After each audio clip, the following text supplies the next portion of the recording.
ചൂരൽമലയിലെയും മുണ്ടക്കൈയിലെയും വോട്ടർമാർക്ക് ഇത് ഒരു ഒരുമയുടെ കൂടി തെരഞ്ഞെടുപ്പ് കാലമാണ്. ദുരന്തം പല സ്ഥലങ്ങളിലേക്ക് ചിന്നിച്ചിതറിച്ച വോട്ടർമാർ വോട്ടെടുപ്പ് ദിവസത്തിനായി കാത്തിരിക്കുകയാണ്. ഈ തെരഞ്ഞെടുപ്പ് ദിവസമാണ് ഇവരിൽ പലരും വീണ്ടും ഒന്നിച്ചു കാണുക.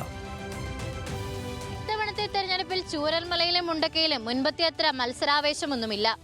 2 വാർഡുകളായിരുന്ന ചൂരൽമലയിലും മുണ്ടക്കയിലും ഉരുൾപൊട്ടലിന് ശേഷം ഒറ്റ വാർഡാക്കിയതിനു ശേഷമുള്ള ആദ്യത്തെ തെരഞ്ഞെടുപ്പ് കൂടിയാണിത്.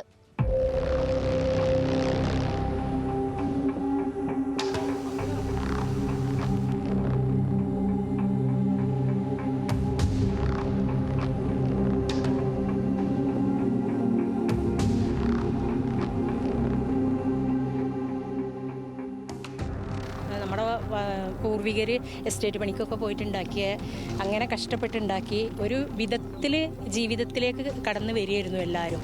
ഓരോരുത്തരും ഗൾഫിലൊക്കെ പോയിട്ട് അങ്ങനെയൊക്കെ ആയിട്ട് വീടൊക്കെ വെച്ചിട്ട് എസ്റ്റേറ്റ് പാടിയിലായിരുന്നു ആദ്യമൊക്കെ താമസം. അപ്പോൾ ഇങ്ങനെ ഇതിലേക്ക് എത്തിപ്പെട്ട ആ ഒരു സാഹചര്യത്തിലാണ് മൊത്തം പോയത്.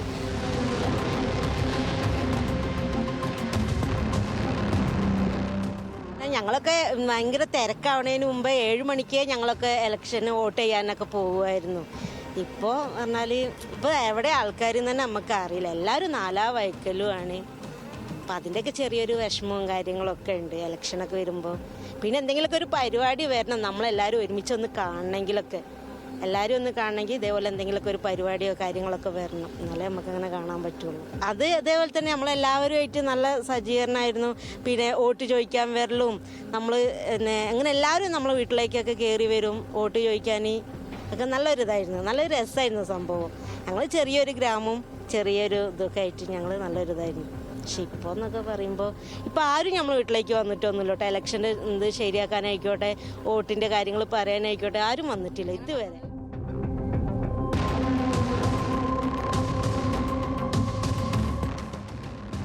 നല്ല നാടായിരുന്നു ഞങ്ങളുടെ നാട്. പിന്നെ കൂട്ടുകാരത്തികളും ഞാൻ എസ്റ്റേറ്റിൽ പണിക്ക് പോണതില്ല, കൂട്ടുകാരത്തികളെല്ലാം പോയി അങ്ങനെ. അപ്പോൾ ഒരു വിഷമമാണ് ഇവിടെ വരുമ്പോൾ. ഇതിൽ പണിയെടുത്തതാണല്ലോ 10-15 കൊല്ലം, 10-15 ചെറുതിലെ ഇറങ്ങിയതാണ്. പണിയൊക്കെ എടുത്തിട്ട് ആരുമില്ല കൂടെയുള്ള, അപ്പുറം ഇപ്പുറമൊക്കെ നിന്ന് പണിയെടുത്തവരൊന്നുമില്ല. ജീവിതം ഉരുളെടുത്ത ചൂരൽമലയിലെയും മുണ്ടക്കയിലെയും ആളുകൾ വീണ്ടും ഒന്നിക്കുന്നത് ഈ വരുന്ന ഇലക്ഷൻ ദിവസമായിരിക്കും. പ്രിയപ്പെട്ടവരെ ഒരു നോക്കുകൂടി കാണാമെന്ന ആഗ്രഹം കൊണ്ടായിരിക്കും ഇവർ ഓരോരുത്തരും വോട്ട് ചെയ്യാൻ ചൂരൽമലയിൽ എത്തുക. ക്യാമറമാൻ റിന്റുവിനോടൊപ്പം ലിനറ്റ് വർഗീസ്, ന്യൂസ് മലയാളം, വയനാട്.